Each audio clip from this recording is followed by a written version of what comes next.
Hey guys, welcome back to the channel. This time it's not a Tektronix, although this is a Tektronix.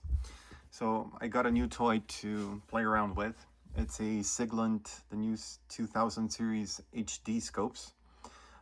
This one's the, I think, almost top of the line 2354X HD.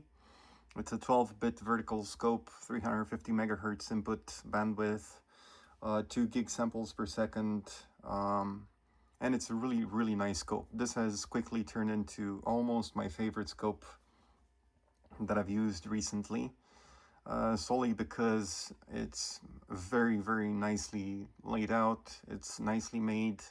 It's got a pleasant user interface. It comes with a very cute little mouse. And the front end is really low noise. What we're watching now is the output of a Tektronix SG505 oscillator. It's one of those crazy low THD signal generators, and we're looking at the FFT of the output, so FFT of the channel of channel 1, yeah, it's super nice. Let's give it some more dynamic range, and we can see the even harmonics. I think there is an odd one that it can occasionally pick out at 60 kilohertz. But yeah, this is basically the lowest distortion signal generator that Tektronix ever made. And this thing is very capable of seeing the spectral content on the output of this thing. If you want a more in-depth video about the SG505, just leave a comment and I'll try and do an explanation about this. I also have the distortion analyzer and the 502, which is a bit worse in THD than this one is. So back to the scope. This, I think, is almost aimed at being a competitor to the Keysight 3 series HD scopes, although this fully kitted out one is about $4,000. The Keysight in this configuration starts at about 8. So it goes to show just how far the Chinese manufacturers of test equipment have gone in not very long time. So this Siglent have really started doing a killer good job on their scopes. So this is really a good example of how much technology has progressed recently. I don't know if it's doing the FFT in hardware. It doesn't look like it. It's kind of slow, but it's more than adequate enough, and it hasn't become completely unusable. So yeah. What else can I say about this scope for the moment? So let me just default setup. I'm gonna turn off the signal generator, and we can take a look at the spectrum of just the input. Let me just put a nice high quality short in it. So this is a high quality RF short that I made out of a piece of copper clad and one of those SMA connectors that's meant to be surface mount. And it's a really good way of providing a low low noise, high performance RF level short for anything. So let's give it some more acquisition points. Let's give it 200 meg points, and let's go to 2 gigasamples per second, and let's configure the FFT to be full.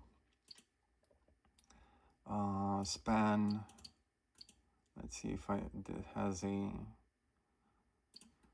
1 gigahertz, and start at 0.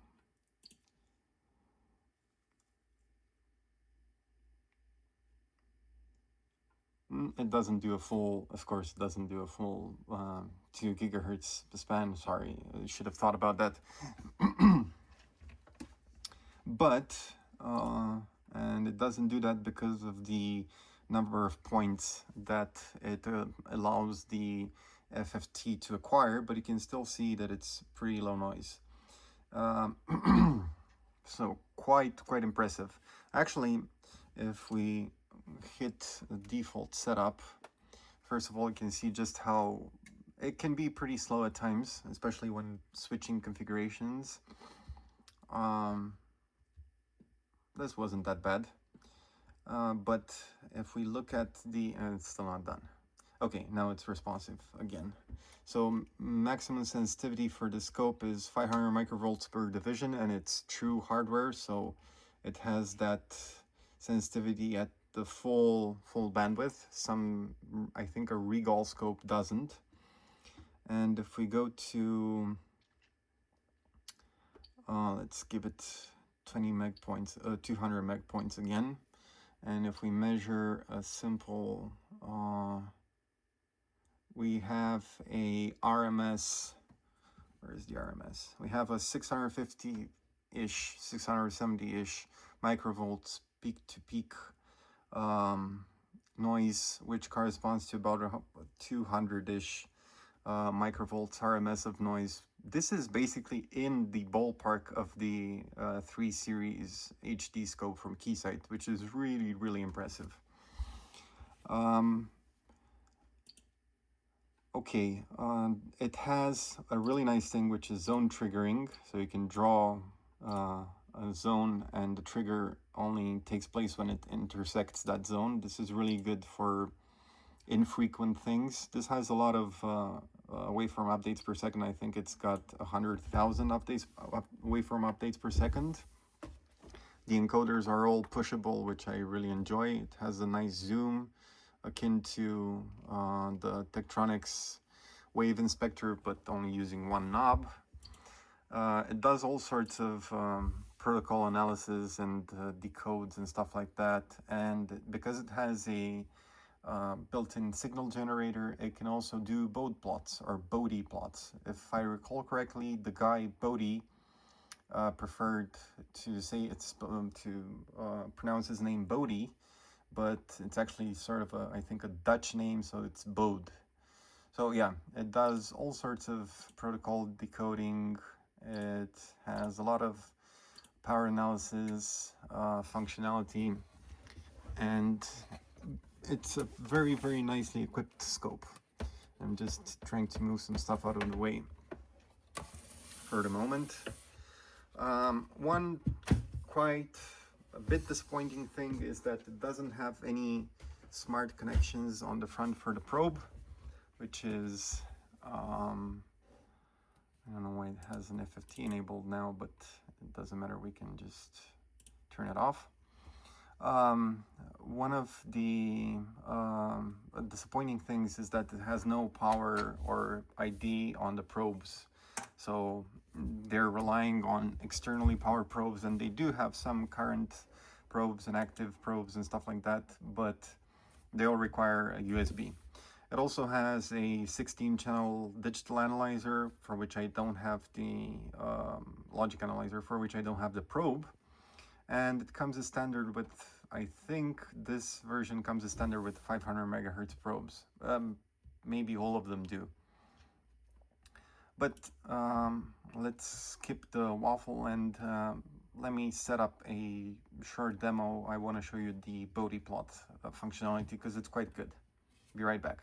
Okay, so what I've built is a notch filter on a PCB on a breadboard, and I'm using the internal signal generator of the oscilloscope in order to give the, serve as the source for the Bode plot analysis. And it can also control an external signal generator, which is really nice because the input, the internal one, is limited to 30 megahertz output frequency. And if you have an external one, which is also a Siglent, that goes in higher in frequency, you can also use that. So you can see it's actually quite nice. It's still running, it's doing a continuous loop of the Bode plot analysis, and you can do a lot of stuff with this. You can test stability of op amps in feedback loops. You can test phase and gain margin for converters, loop stability for power converters and stuff like that. So this can confidently replace something like a Bode 100 in selected applications. So if you don't have the money for a Bode 100, but you need some sort of low frequency sort of like network analysis, but not really, so just Bode plots, phase and amplitude information, this should be able to do it quite confidently.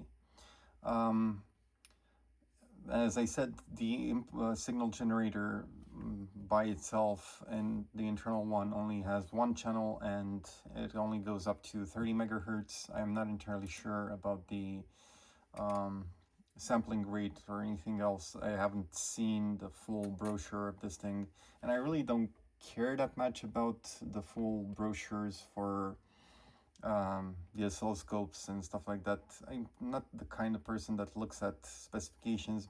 I'd rather just use the scope and see if it behaves. Okay, I'm not like blindly jumping in and getting an oscilloscope. I am gonna look at it, but for most intents and purposes, I really don't care about all the specifications because most of them are a bit misleading at times. So this is the internal frequency signal generator. Let me just disconnect it from the notch filter because it will not look very nice. And it still doesn't look very nice, but because it's very low amplitude and stuff. But yeah, it's pretty good. It does have arbitrary waveform capability as well. I think you can load in some signals that you want to investigate. So, and it has all sorts of built-in arbitrary waveforms, as most signal generators these days. So it has math, engine, windowing, trigonometry functions and stuff like that. It doesn't have as many as a standalone signal generator, but yeah, it's pretty good. And why was I having so much issue with noise? It was because, oh, the signal is tiny.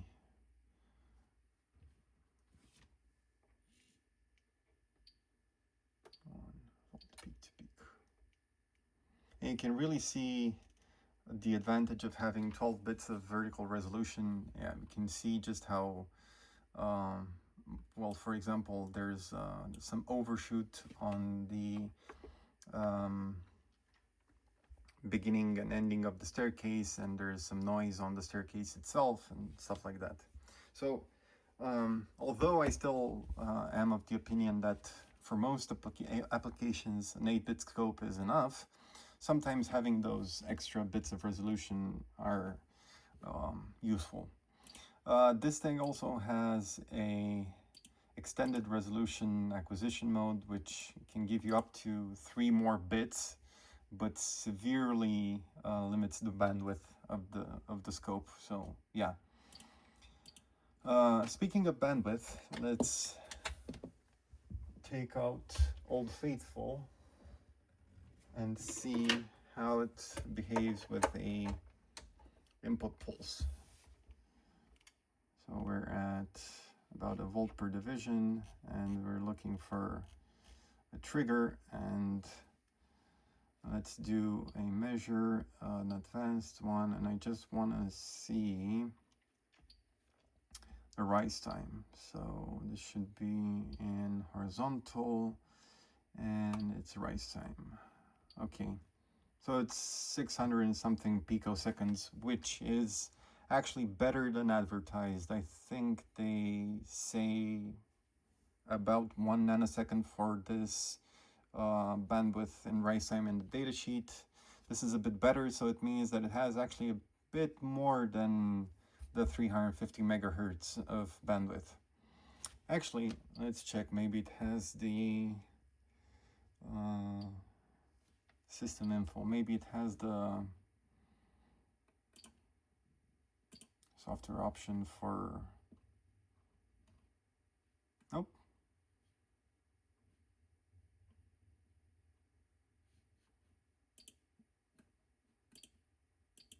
It doesn't. So the input is actually 500 megahertz, even without the software option for 500 megahertz, because 600 and something picoseconds of rise time is about, you know, it's 360 picoseconds for a gigahertz, so 700 picoseconds for 500 megahertz. This is exceeding its specification. Let me show you what happens if you have that extended resolution thing. So yeah, it doesn't see anything anymore. Maybe at 1.5 bits, yeah, it's starting to get there.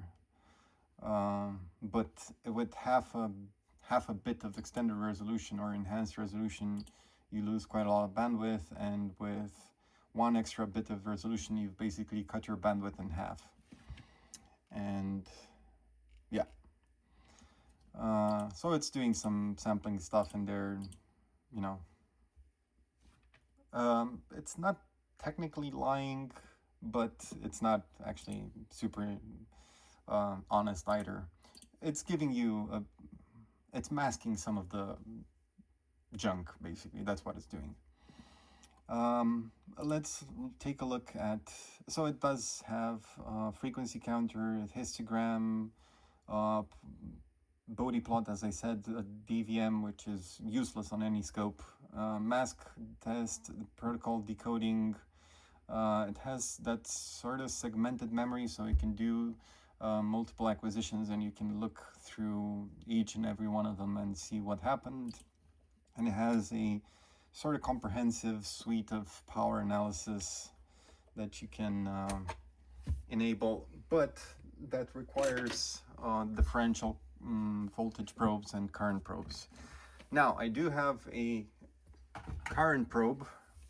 I have a Tektronix current probe somewhere around here. This one. But I don't have any differential probes, and so I cannot really do any tests regarding these things. So one thing I really like is if you're unfamiliar, you can actually check out every one of these analysis types gives you a connection guide, so it tells you how to connect stuff and to so as to get the proper results. So you have harmonics, inrush current. So harmonics basically means what the bridge rectifier or switching regulator does to the current of at the input side. So at the plug side, how much it distorts the current. Basically, it's got something to do with power factor. Power quality means the it's basically the same thing, but it gives you the harmonic content of the supply voltage. Inrush current tells you just how much current a switching converter pulls when first connected to the mains. Switching loss gives you the basically it gives you the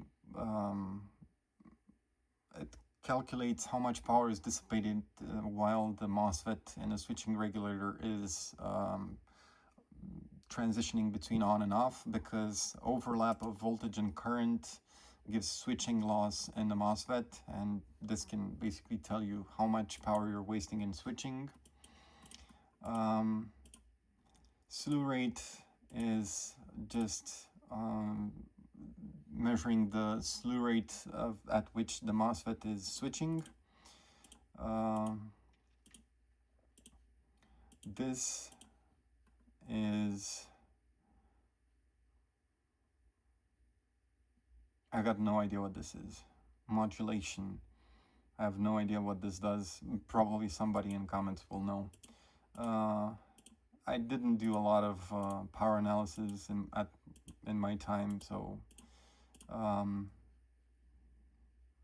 output ripple. It takes advantage of the fact that it's a reasonably low noise front end, so it can measure output ripple on a power supply.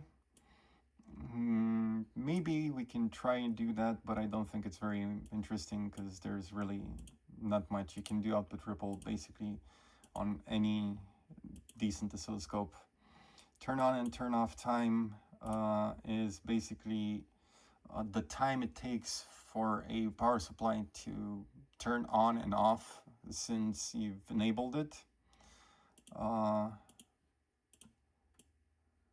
We have transient response, which is you have an electronic load connected and you look at how the regulator is behaving in a transitive, and when the load demands current spikes out of it, similar to what I did with this thing a while back. If you remember, I'll try and link the video in the description. You can see just how this thing can demand current from, I was using a PC motherboard, and I was measuring the voltage at the point of load and the current, and you can see the correlation between the current draw from an electronic load and the response of the regulator, and that tells you about the stability, undershoot, overshoot, and stuff like that.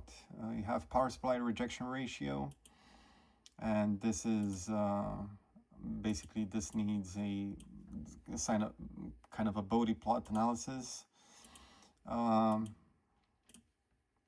Efficiency, basically you have input power, output power, gives you the delta between them, so the losses in the power supply and the conversion, and safe operating area, which is basically the regime in which a MOSFET is running. Either it's in its safe operating area or it isn't. So it measures power dissipation and the time spent dissipating that power as a percentage of time in operation, and it tells you whether you're okay. So you compare these results that you get in here with the results, with the specifications in the data sheet, and you can see if you're gonna kill your MOSFET. And that's about it.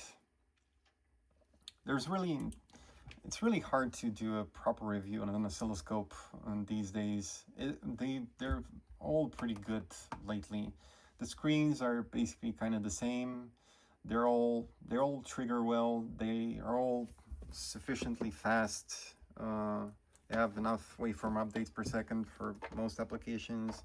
As long as you don't buy the cheapest scope, it'll be fine. That's why I don't really enjoy making reviews about stuff. I'd much rather talk about older, more interesting, cool stuff, but I thought this would be interesting for at least some of you to see. So yeah, my takeaways are that it could benefit from a bit of firmware tweaks. It can be a bit slow at times. It takes quite a while for it to recover from when you put it into this analysis mode. So if you're in analysis mode, it takes quite a while for it to go back. It boots up quite slow actually. It takes about 30 seconds to boot or something like that, and it sounds like a rocket engine spinning up its fans at max speed for a while it boots. But yeah, other than that, it's very user friendly, and it really is quite a nice daily driver. Yeah, if you want to go buy one, just tell them I sent you. Other than that, this has also been quite a long video, and I'm very sorry about that.